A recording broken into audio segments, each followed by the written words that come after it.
Bapak Ibu, saudara-saudara penonton setia di channel Palitona Mehmet. Pagi ini, Sabtu 13 April 2024, kebetulan belanja ke Pajak Tarutung, yakni pasar tradisional Tarutung yang mengalami musibah kebakaran pada hari Minggu 7 April 2024 yang baru lalu. Ratusan kios dan balairung terbakar ludes dilalap si jago merah. Pada pagi ini, hari Sabtu 13 April 2024, satu minggu setelah musibah terjadi, terlihat pada video ini kondisi hari ini pasar tradisional Tarutung. Beberapa pedagang sudah mulai beraktivitas berjualan seperti biasanya.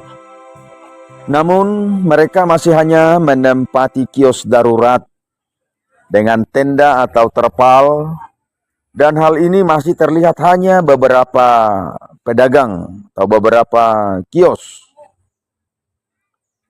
Palitona Mehmet mencoba bincang-bincang kepada pemilik kios. Sebagian barang dagangan mereka selamat karena selalu dibawa pulang setelah pekan selesai hari Rabu atau hari Sabtu. Tetapi sebagian besar pedagang tidak dapat menyelamatkan barang dagangannya karena si jago merah sudah langsung menyambar dan melalap.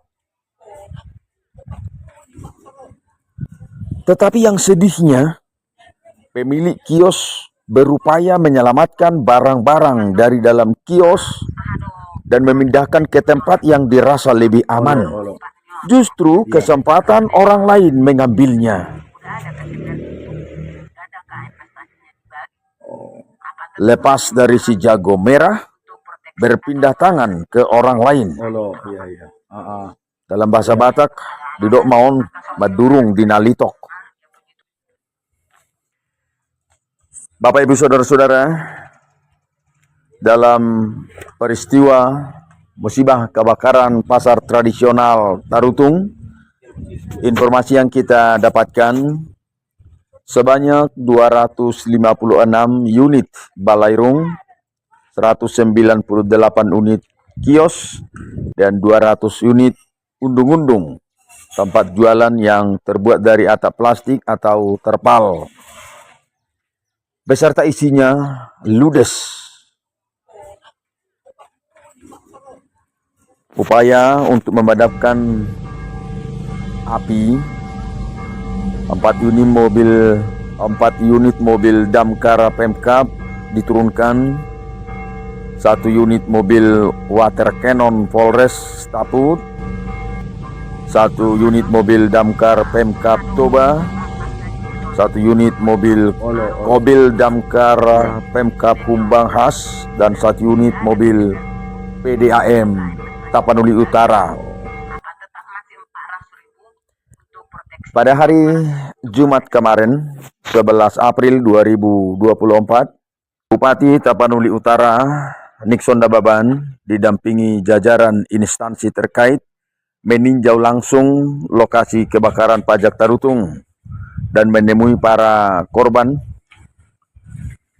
Bupati Tapanuli Utara Nixon Dababan berharap para korban tidak terlalu larut dalam kesedihan dan tidak mencari-cari kesalahan satu sama lain. Dalam pertemuannya, Nixon membuka ruang tanya jawab dengan para korban. Ini menjadi komitmennya untuk mengambil langkah kebijakan yang solutif agar tidak terjadi hal serupa di kemudian hari.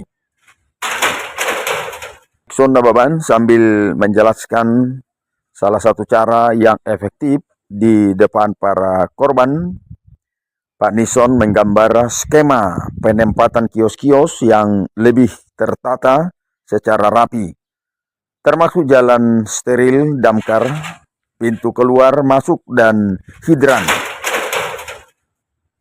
Terlihat pada video ini para pemilik kios yang berada di luar balairung, mereka tetap aktif berjualan karena kios mereka tidak ikut terbakar karena berada di luar Balerong. Inilah kios di sekitar di luar Balerong, di pinggir. Mereka tetap aktif berdagang seperti biasanya.